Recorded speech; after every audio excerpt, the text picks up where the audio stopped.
You ask Tiger to solve. This deals with linear equations with one unknown.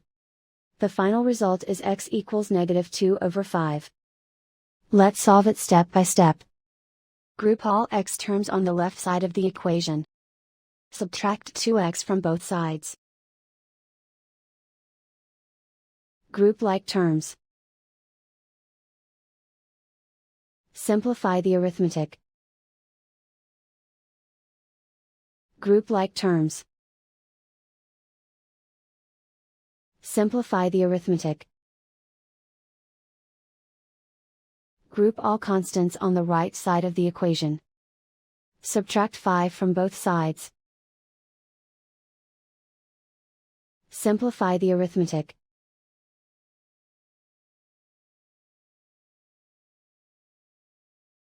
Isolate the x. Divide both sides by -5. Cancel out the negatives. Simplify the fraction. Move the negative sign from the denominator to the numerator.